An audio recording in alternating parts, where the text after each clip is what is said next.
1971 সালের 10ই এপ্রিল যে মুজিবনগর সরকারের ঘোষণা, যেটা প্রথম প্রকাশিত হয় সংবিধানের ঘোষণা হিসেবে, বাংলাদেশের ভিত্তি যেটা প্রাথমিক সংবিধান যেটা বলা হয়, সেটা কিন্তু ব্যারিস্টার আমিনুল ইসলামের লেখা।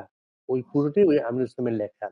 সেই ব্যারিস্টার আমিনুল ইসলাম, যিনি 1971 সালের 16 এপ্রিল কলকাতা প্রেস ক্লাবে এসেছিলেন। কলকাতা প্রেস ক্লাবে এসে বলেছিলেন, কাল বাংলাদেশ সরকারের একটা অনুষ্ঠান হবে, কেউ যদি যেতে চান অপেক্ষায় থাকবেন, সকালে 6টার সময় গাড়ি আসবে। সাংবাদিকরা উত্তেজনায় সাহারা প্রেস ক্লাবের বাইরে যায়নি, যদি গাড়িটা মিস হয়ে যায়।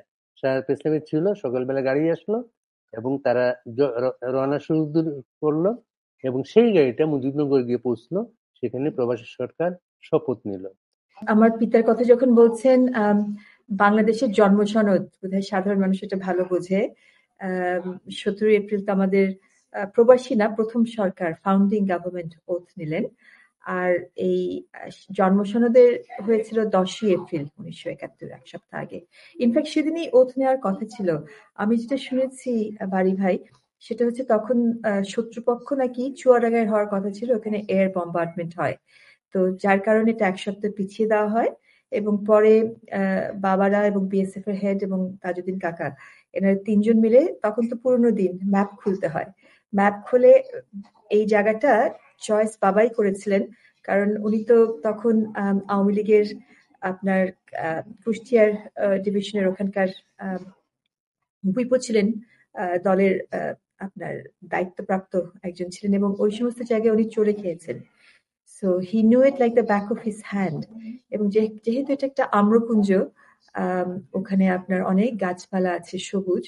ওখানে আপনার জিপিএস তো তখন ছিল না, ওই এয়ার রেড করাটা অলমোস্ট অসম্ভব। এবং আপনার ভারতীয় যারা ছিলেন, তিনিও দেখলেন যে এটা বর্ডারের কাছে যথাযথ প্রোটেকশন দেওয়া যাবে। এটা একটু সংযোজন করি তানিয়া, আমি যেহেতু ওই স্পট গুলোতে গিয়েছি।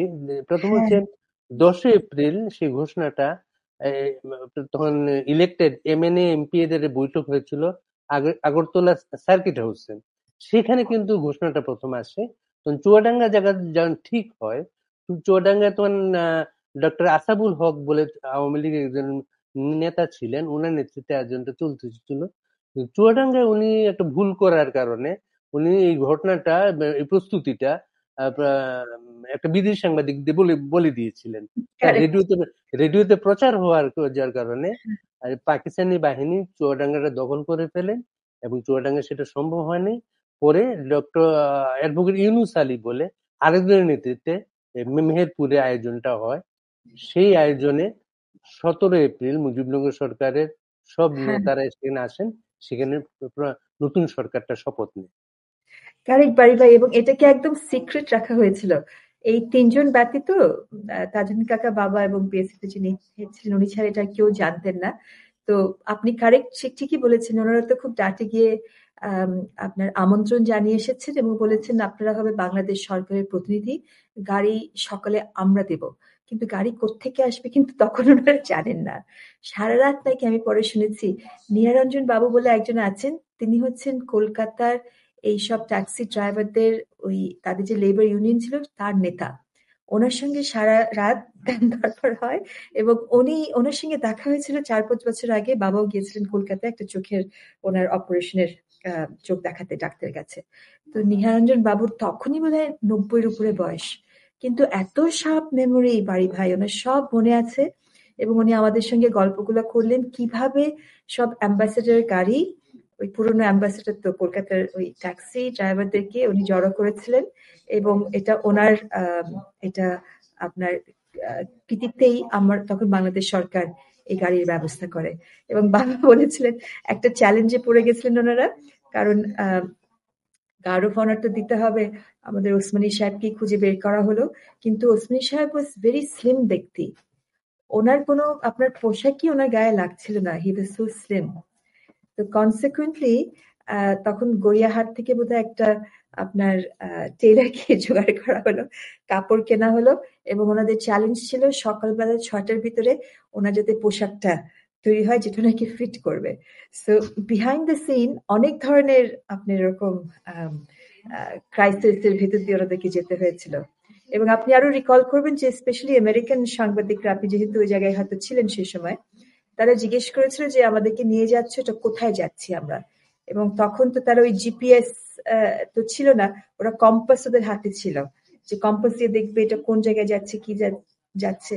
তো এটাকে গোপন রাখার জন্য তৎক্ষণাৎ বোধহয় বাবা তখন বলেছিলেন, যখন তাকে প্রশ্ন করা হয়েছিল বাংলাদেশ সরকারের কি শপথ নেওয়া হবে ভারতের মাটির ভিতরে, তখন উনি বলেছেন নিশ্চয়ই না, এটা শপথ নেওয়া হবে স্বাধীন বাংলাদেশের স্বাধীন মাটির উপরে।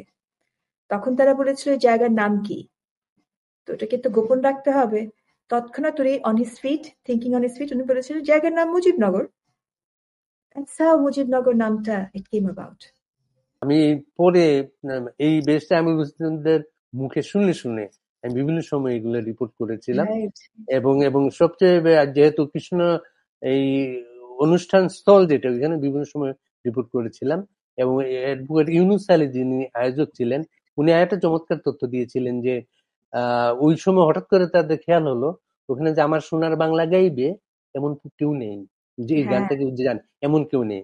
তখন তারা খবর পেল সীমান্তের ওপারে কৃষ্ণনগর স্কুলের একটা মেয়ে, ও ক্লাস 8-এ পড়ে, সে গানটা জানে। তখন আগের রাতে লোক পাঠিয়ে মেয়েটাকে নিয়ে আসা হলো, তার বাবা সহ, গ্রামে ওরা ছিল। তারপর ওই জায়গায় যে অনুষ্ঠানটা করার মতো ফার্নিচার পাওয়া যাচ্ছিল না করার মতো, তখন গ্রামের মানুষের ঘরের চৌকি চেয়ার এগুলো সব এখানে আনা হলো। এমন সব চেয়ার আনা হলো যেখানে একটা হাতল হতো ভাঙা, একটা পা হতো ভাঙা। তো যেটা পাটা ভাঙা, সে পায়ের নিচে ইট দিয়ে চেয়ারটা বসার উপযোগী করা হতো। আরেকটা ঘটনা ছিল, এই যে বিদেশি সাংবাদিকরা ওদের কাছে আস্থায় আনার জন্য যে আমাদের মুজিবনগর সরকারটা, যে বাংলাদেশের সরকার বাংলাদেশের শপথ নিচ্ছে, আস্থায় আনার জন্য আরেকটা কাজ করা হয়েছিল। অনুষ্ঠান শুরু কিছুক্ষণ হাফ এন আওয়ার আগে এই যারা শপথ নিবেন তারা কিন্তু ওইখানে পৌঁছান। পৌঁছার পরে ভেতরে একটা ইপিআর ক্যাম্প ছিল, পাকিস্তানটা তখন ছিল না, সিপিআর ক্যাম্পে গিয়ে তারা বসেন। বিদেশি সাংবাদিকরা অনুষ্ঠান স্থলে আসে, তখন তারা দেখলো বাংলাদেশে যারা শপথ নিচ্ছেন তারা বাংলাদেশের ভেতর থেকে আসছেন। এবং শপথের পরে তারা আবার দেখলো তারা বাংলাদেশের ভেতরের দিকে যাচ্ছেন। তখন তারা ইপিআর ক্যাম্পে গেলেন। তখন বিদেশি সাংবাদিক চলে যাওয়ার পরে ওই দিন হাফ এর মধ্যে পাকিস্তানে সেখানে পৌঁছে যায় তছনছ করে দেয় সবকিছু। কিন্তু ততক্ষণে তো শপথ হয়ে গেছে, সারা পৃথিবী জেনে গেছে নতুন একটা বাংলাদেশ সৃষ্টি হয়েছে, সেটার নাম হচ্ছে বাংলাদেশ, এবং সেই সরকারের নাম হয় মুজিবনগর সরকার। এবং ওই আপনার আমি শুনেছি আরো গল্প যে ওরা কম্পাস নিয়ে নিয়ে কোথা দিয়ে যাচ্ছে, কোন দিকে মোড় নিচ্ছে, এটা আপনার গাড়ির বহর ছিল, তো ওই যে ট্যাক্সিগুলা অ্যাম্বাসেডার গাড়ির বহর। তো মুজিবনগর সরকারের বা প্রথম সরকারের কিন্তু, যেটা বললাম, নিহারঞ্জন বাবু কিন্তু এখানে বিনা পয়সায় এই সার্ভিসটা বাংলাদেশ সরকারকে তখন দিয়েছিলেন। তো ওরা ডান দিকে যায় না বাম দিকে যায়, সব ডায়েরিতে এটা নোট করছে। তো যাতে তাদের এই নোটগুলো একেবারে ভুন্ডুল হয়ে যায়, যেখানে সোজা রাস্তায় যাওয়া যায়, বাবা তো লিড করছিলেন ওইটা গাড়ির বহরটা, তো উনি ঘুরিয়ে ঘুরিয়ে ঘুরিয়ে ঘুরিয়ে নিয়ে গেছেন, যেখানে হয়তো 1 ঘন্টায় যাওয়া যাবে সেখানে হয়তো 2 ঘন্টা বারো বেশি লেগেছিল। কারণ যাতে শত্রুপক্ষ কোনো মতেই টের না পায় যে এই জায়গাটা কোথায়, এটাকে একদম গোপন রাখতে হয়েছিল ওনাদেরকে। ওই সময় সবাই আগরতলার পশ্চিমবঙ্গের সাংবাদিক বা ওইখানে যারা বিদেশ সাংবাদিক যারা কাজ করতেন বিভিন্ন দেশে, তখন থেকে সারা আমিনুল ইসলাম নামটা জানেন। কারণ হচ্ছে 16 এপ্রিল যখন উনি বলে চলে যান, তখন তো মোবাইল ফোন নেই, আর কোথায় হবে কি হবে কেউ আর জানার চেষ্টা করতে পারে নাই। সেটা উনি ঝড়ের বেগে এসেছিলেন, ঝড়ের বেগে চলে গিয়েছেন। না, পরের দিন তো ওনার নেতৃত্বে সাংবাদিকরা অনুষ্ঠানে আসে, ওনার নেতৃত্বে সাংবাদিকরা আবার অনুষ্ঠান থেকে চলে যায়। তখন থেকেই বিভিন্ন মিডিয়াতে কিন্তু আমিনুল ইসলামকে কোট করেও কিন্তু অনেক রিপোর্ট হয়েছিল তখন। জি জি জি। আর ওনারা তখন একটা ছদ্মনাম নিয়েছিলেন, আপনার ওনার নাম ছিল হচ্ছে আপনার মোহাম্মদ আলী। জি, মোহাম্মদ আলী ওনার ছদ্মনামটা ছিল। সো ওই ছদ্মনাম দিয়েই উনি কিন্তু পুরো 9 মাসের কাজ সেটা করেছিলেন। উনি কোনো পোর্টফোলিও নেন নাই, কিন্তু তাজউদ্দিন আহমেদ আমাদের প্রথম প্রধানমন্ত্রী, ওনাকে দিয়েই আপনার আইন এবং আপনার বিদেশের ফরেন মিনিস্ট্রির যে কাজগুলা, যদিও মুশতাক ছিলেন বাট মুশতাককে ওভাবে বিশ্বাস করতেন, ওনাকে দিয়েই করাতেন। যেহেতু ওনার পোর্টফোলিও ছিল না, ওনার চলাফেরাটা অনেক সহজ ছিল এবং এই ছদ্মনাম দিয়েই উনি দাঁড়িয়ে ছিলেন, যে ফ্রেঞ্চ দাড়ি ওটা কেটে ফেলেছিলেন এবং পুরো সময়টাই মোহাম্মদ আলী নাম ছিল তাজউদ্দিন আহমেদের, কিন্তু উনি যখন প্রধানমন্ত্রী হয়ে গেলেন তখন তো উনি আর ওই ছদ্মনাম আর ওনার থাকলো না। কিন্তু আমার সিনিয়র ব্যারিস্টার হি কন্টিনিউড সেই ছদ্মনাম নিয়ে, এবং ইন্দিরা গান্ধীর সঙ্গে ওনার মিটিং গুলো হতো ওভাবেই। যেহেতু এখানে আরেকটা যোগ, যে ইন্দিরা গান্ধী প্রসঙ্গে যোগ করি, তাজউদ্দিন আহমদ এবং ব্যারিস্টার আমিরুল ইসলাম, এই দুজন নেতাই কিন্তু বাংলাদেশের পক্ষে প্রথম ইন্দিরা গান্ধীর সাথে বৈঠক হয় ওনার। ইন্দিরা গান্ধী যখন বৈঠক হওয়ার পরে তাজউদ্দিন আহমদের বাংলাদেশের পরিস্থিতির বর্ণনা করলেন এবং এত শরণার্থী আশ্রয় নিয়েছে, তাদেরকে শেল্টার দেওয়ার জন্য থ্যাঙ্ক জানালেন ইন্দিরা গান্ধীকে। তখন ইন্দিরা গান্ধী তাদের পরামর্শ দিলেন, আপনারা যদি ইলেক্টেড এমপি এমএনএ এরা মিলে যদি একটা সরকার গঠন করেন তাহলে আমাদের একটা কাজ করতে সুবিধা হবে। তার পরামর্শ নিয়েই কিন্তু ওই প্রক্রিয়াটা শুরু হয়। তো বারি ভাই, একটু এখানে একটু with your permission and with respect একটু ডিফার করব, কারণ ওনারা যখন চুয়াডাঙ্গায় আসে ঢাকা থেকে, ওনারা 30শে মার্চেই পৌঁছে যান এবং সেই জার্নিটাও ছিল পায়ে হেঁটে, ঘোড়ায় চড়ে, নৌকায় করে, এবং তখনই ওনারা তাদের একজন রহমত আলী একজন মোহাম্মদ আলী নাম নিয়েছিলেন এবং ওনাদের যে পোশাক ছিল, বাবাকে তো সবসময় মানুষ দেখেছে 3 পিস স্যুটে। তো ওনারা একটা গোপন যে বাসায় ওনারা প্রথমে আশ্রয় নেন, যিনি মালিক ছিলেন তিনি বলেছিলেন যে আমার পরিবার নিয়ে আমি সরে যাচ্ছি, ফুলের টবের নিচে একটা চাবি রেখে যাচ্ছি, আপনাদের যদি দরকার হয় ওই বাসায় আপনারা উঠবেন। তো তাজউদ্দিন কাকাকে নিয়ে যখন ওই বাসায় যান, সকালবেলা উনি উপরতলায় গিয়ে যে বাথরুমে ছিল একটা ফ্রেশ রেজার ব্লেড ছিল ওখানে, উনি ওনার দাড়িটা কেটে যখন দাড়ি মুচকে নিচে নামছে, তাজউদ্দিন কাকে নাকি ওনাকে চিনতে পারে নাই। তো তখনই ওনারা এই আপনার সিদ্ধান্ত নেন যে ওনাদের একটা ছদ্মনাম হবে এবং যে পোশাক টোশাক ছিল ওই বাড়ির ভেতরে আলমারিতে বা আলনায় যেগুলো পেয়েছে, লুঙ্গি গেঞ্জি তারা পরেছে দুজনেই, পরে তাদের একজনের নাম রহমত আলী একজনের নাম মোহাম্মদ আলী, এবং ওনাদের পরিচয় হচ্ছে মামা ভাতিজা যদি ধরা পড়ে, এবং তাদের হচ্ছে তাদের গ্রামে গৃহস্থ আছে, গরু আছে, ওনারা গরুর দুধ বিক্রি করে, এইটাই হচ্ছে ওনাদের প্রফেশন। এবং জনসমুদ্রের সঙ্গে তারা মিশে যায় একদম, উনি বলেন যে একটা এক্সোডাসের মতো। মানুষ যাচ্ছে, হয়তো ওখানে একজন বুড়ি আছে, তাকে হয়তো তারা তুলে দিচ্ছে, তার পরিবারের কাছে নিয়ে যাচ্ছে, শিশু হয়তো তার মাকে হারিয়ে ফেলেছে, শিশুকে কোলে নিয়ে যাচ্ছে মার কাছে দিয়ে, এরকম অনেক লম্বা পথ যাত্রা হাঁটা। তারপরে বিভিন্ন জায়গায় আওয়ামী লীগের যেই নেতারা ছিল ওখানে গিয়ে ওনাদের পরিচয় দিয়ে তাদের সংঘবদ্ধ করা, এবং কোনো কোনো সময় নৌকা, কোনো কোনো সময় চরের উপর দিয়ে যাচ্ছে ঘোড়ায় চড়ে, হেঁটে। এবং 4 দিন পরে ওরা যখন চুয়াডাঙ্গায় পৌঁছায় তখন ওখানে আমাদের পরের যাকে আমরা এসপি মাহবুব হিসেবে চিনি, এবং ওখানে ছিলেন এসডিও ছিলেন হচ্ছে আমাদের তৌফিক এলাহি ভাই। তো ওনারা তখন বলছে আমাদের অস্ত্র লাগবে, ওপারে যেতে হবে, ভারত থেকে ট্রেনিং নিতে লাগবে। তো বিএসএফ এর সঙ্গে তাদের একটা আলোচনা হয়েছিল এবং বিএসএফ ওয়াজ রেডি তাদেরকে রিসিভ করার জন্য। তখন বাবা একটা গো ধরে বসলেন, উনি একটা প্রশ্ন আঁটলেন যে তারা আপনার ভারতে মনোনয়ন আপনার একটা এরকম তাদের একটা পলায়ন করার মনোবৃত্তি নিয়ে তারা ভারতে প্রবেশ করবে না, তারা ওখানে আপনার পালিয়ে যাবে না। তো তখন উনি একটা প্রশ্ন সেট করলেন যেটা বারেবার মাহবুব ভাইকে, পরে যাকে আমরা এসপি মাহবুব হিসেবে চিনি, ওনাকে বারেবার রিপিট করাতে রাখলেন যে আপনি ওই পারে গিয়ে বিএসএফ এর যারা আছে তাদেরকে একটা প্রশ্ন, এই প্রশ্নটা বারেবার বলে মুখস্থ করাচ্ছে, আপনি এটা অবশ্যই বলবেন যে বাংলাদেশের সরকারের 2জন উচ্চ পর্যায়ের প্রতিনিধি ভারতে প্রবেশ করতে ইচ্ছুক সর্বোচ্চ লেভেলে তাদের আলাপ আলোচনা করার জন্য, কিন্তু তারা তখনই প্রবেশ করবেন যদি তাদেরকে রাষ্ট্রীয় মর্যাদায় গ্রহণ করা হয়। এবং এটা ইংরেজিতে এই প্রশ্নটা এটে মুখস্থ করে ওনাদেরকে পাঠানো হয়েছিল। তো পরে আমাদের একটা প্রোগ্রাম হয়েছিল 2 বছর আগে 10 এপ্রিলে, সেখানে এক স্টেজে বাবারা ছিলেন, এসপি মাহমুদ ছিলেন, তৌফিক এলাহি ছিলেন, এবং ভারতেরও যারা সম্পৃক্ত ছিলেন তারা সবাই এসেছিলেন, এবং আমার ওটা রেকর্ড করা আছে।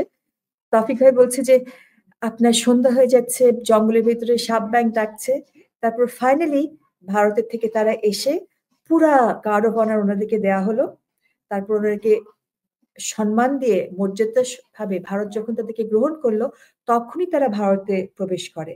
এবং কাকতালীয় ভাবে আপনার এই বার্তাটা ইন্দিরা গান্ধীর কাছে পৌঁছে যায়। এবং বিএসএফ এর যিনি একদম হেড ছিলেন, উনি বোধহয় 6 ফুট 4-5 ইঞ্চি হবে, অনেক লম্বা মানুষ। ওনার নামটা ছিল গোলক মজুমদার। কারেক্ট। সো ইন্দিরা গান্ধী ওনাকে বলেছিলেন, দেখেন বাঙালিরা আপনার মতো এত লম্বা হয়তো না, কিন্তু তাদের চিন্তা চেতনায় they are very tall in their thought and their aspirations and their ideals. আপনি তাদেরকে সসম্মানে উইথ ফুল ডিগনিটি এবং মর্যাদায় তাদেরকে আপনি গ্রহণ করবেন এবং ইমিডিয়েটলি আমার কাছে নিয়ে আসবেন। এবং পরে ওনারা এটা জানতে পারে এবং দমদম এয়ারপোর্ট বন্ধ হয়ে মানে ব্ল্যাক আউট হয়ে যায়। ইন্দিরা গান্ধী চান নাই কোনো ভারতের কোনো এজেন্সি জানুক তাদের সঙ্গে সরাসরি। এবং প্রথম মিটিং এ তাজউদ্দিন আহমেদের বিচক্ষণতা অনেক ছিল। উনি প্রথম মিটিং এ বলেছিলেন, দেখেন এটা কিন্তু হবে আমাদের মুক্তিযুদ্ধ, এটা কখনোই যাতে ইন্দো পাক যুদ্ধে রূপান্তরিত না হয়। আমাদের ট্রেনিং লাগবে, আমাদের অস্ত্র লাগবে। এবং তখন উনি বলতে পেরেছিলেন যে হয়তো 1 কোটির মতো শরণার্থী আসবে, তাদেরকে আপনাকে খাওয়া পড়া আশ্রয় দিতে হবে। এবং লাস্টলি আর নট লিস্ট, আমাদের পক্ষে জনমত তৈরি করতে হবে এবং বঙ্গবন্ধুর নিঃশর্ত মুক্তির কথা তারা দাবি করেছিলেন। এবং ইন্দিরা গান্ধী কিন্তু পরে পুরো পৃথিবী ঘুরেছিলেন বাংলাদেশের পক্ষে জনমত তৈরি করার জন্য।